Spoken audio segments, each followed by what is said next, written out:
राधे राधे। श्री हरिदास श्री कुंज बिहारी। कैसे हैं आप सभी लोग? आई होप कान्हा जी की कृपा से आप सभी लोग अच्छे होंगे और स्वस्थ होंगे।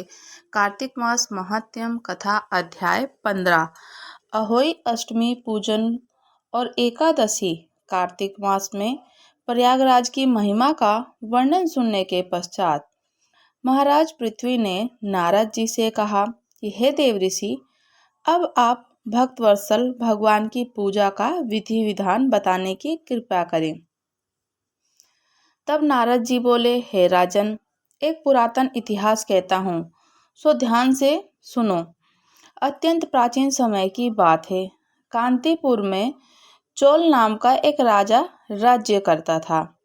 उसके राज्य में समस्त प्रजा सुखी थी, कोई भी दरिद्र, पीड़ित या दुखी नहीं था।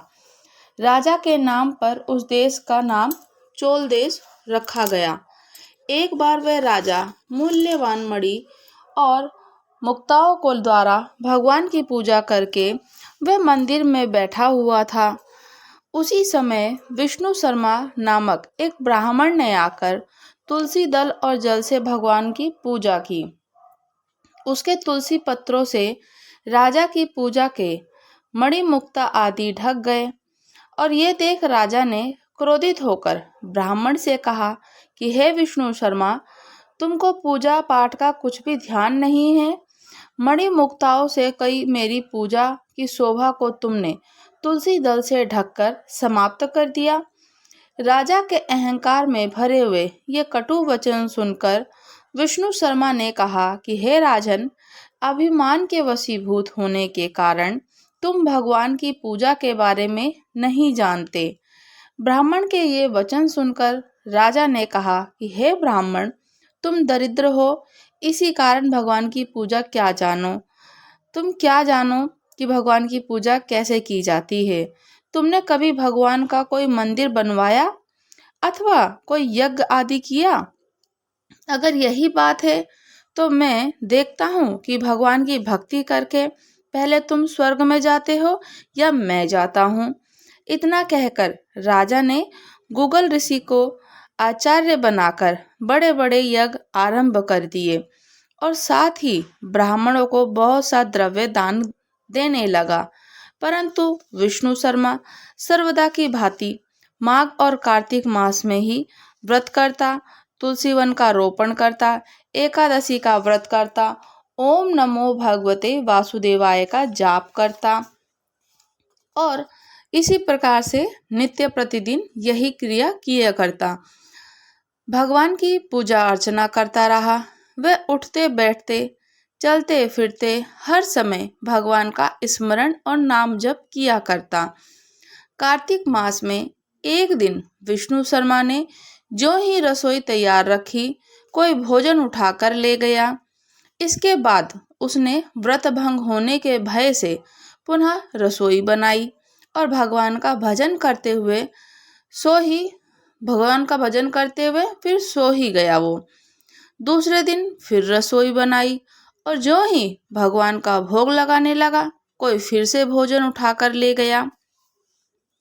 लगातार 7 दिन तक ऐसा क्रम चलता रहा। भोजन पकाता और कोई उठाकर ले जाता। इसी प्रकार से 7 दिन व्यतीत हो गए। निराहार 7 दिन व्यतीत हो गए। विष्णु शर्मा भूख के मारे अत्यंत व्याकुल हो रहा था, परंतु सत्संग और संयम भंग ना हो जाए इस भय से उसने किसी भी दिन दूसरी बार रसोई तैयार नहीं करी।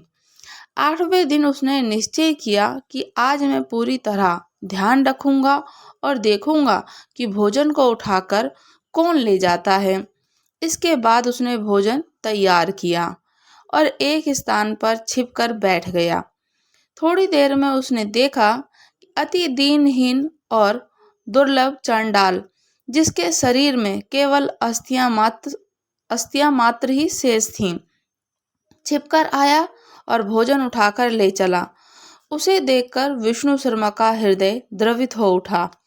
विष्णु शर्मा ने उस चंडाल से कहा, भैया, रूखा भोजन मत ले जाओ, मेरे पास थोड़ा सा घी है, उसे भी लेते जाओ। ब्राह्मण के ये वचन सुनकर भयभीत हुआ, चांडाल भागता हुआ ठोकर खाकर गिर गया।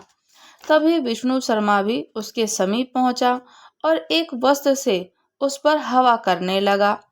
थोड़ी देर के बाद उस ब्राह्मण ने देखा कि उस चंडाल की जगह शंख, चक्र, गदा, पद्म और वनमालाधारी भगवान विष्णु स्वयं वहां लेटे हुए हैं। उसी समय विष्णु शर्मा ने भगवान के चरणों में गिरकर नमस्कार किया। तभी रुद्र आदि देवता भी वहां पर प्रकट हो गए। ऋषि मुनि वेद मंत्रों के द्वारा उनका पूजन करने लगे।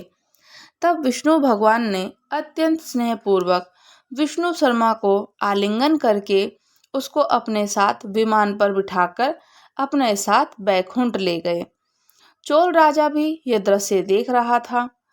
भगवान की विष्णु शर्मा पर यह कृपा देखकर राजा अत्यंत दुखी हुआ और उसने आचार्य गुंगल ऋषि को बुलाकर कहा कि ये सब क्या हो रहा है, जिसके द्वेष के कारण मैंने इतने यज्ञ और दान पुण्य किए, वह वैकुंठ में जा रहा है और मैं यहीं पर उपेक्षित खड़ा हूँ। क्या मेरे यज्ञ और दान का निष्फल है? इसे यही सिद्ध होता है कि भगवान यज्ञ आदि से नहीं, केवल भक्ति से प्रसन्न होते हैं। आजीवन ब्रह्मचारी रहने के कारण राजा के कोई संतान भी नहीं थी और अपना संपूर्ण राजपाट, धन संपदा, अपना सारा कारोबार भांजे को सौंपकर भगवान मुझे स्थिर भक्ति प्रदान करें, ऐसा कहते हुए राजा यज्ञ कुंड में कूद गया। ये दृश्य देखकर गुगल ऋषि ने क्रोध में आकर अपनी शिखा उखाड़ ली। तब भी अभी तक चोल देश में भांजा की मामा का उत्तराधिकारी होता है और गुगल गोत्र के ब्राह्मण आज भी शिखा अर्थात चोटी नहीं रखते। चोल राजा के अग्निकुंड में गिरते ही भगवान ने प्रकट होकर अग्निकुंड में ही उसको आलिंगन किया और उसे भी अपने लोक को ले गए। बैकुंठ में भगवान ने विष्णु शर्मा को पुण्यशील तथा राजा चोल के सुशील नाम से देखकर द्वारपाल बना दिया। राजा चोल को अपना द्वारपाल बना दिया, सुशील नाम दिया। इस प्रकार वे दोनों हर समय श्री हरि जी के निकट रहने लगे। तो राजा की कृपा इतनी थी भगवान की कि सब के सब बैकुंठ धाम में पहुंच गए और हम लोग अभी यहीं बैठे हैं। ऐसा कहकर भगवान की कृपा कि कार्तिक मास में पूजन करें, दीप दान करें, तुलसी जी का दान करें, तुलसी पत्र से श्री हरि नारायण की पूजा करें। राजा पृथ्वी ने नारद जी से पूछा कि हे मुनि श्रेष्ठ, तब दैत्यराज ने क्या किया, वह सब मुझे विस्तार से सुनाइए।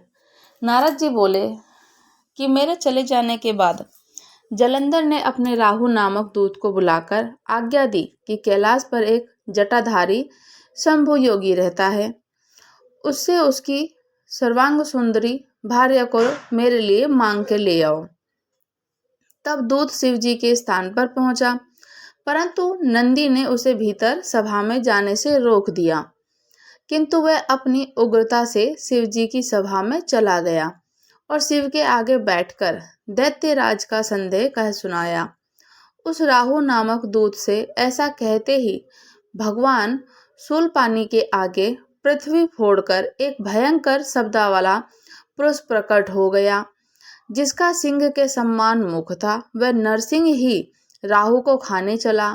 राहु बड़े जोर से भागा, परंतु उस पुरुष ने उसे पकड़ लिया। उसने शिवजी की शरण ले अपनी रक्षा मांगी। शिवजी ने उस पुरुष से राहु को छोड़ देने को कहा, परंतु उसने कहा, मुझे बड़ी जोर की भूख लगी है, मैं क्या खाऊं?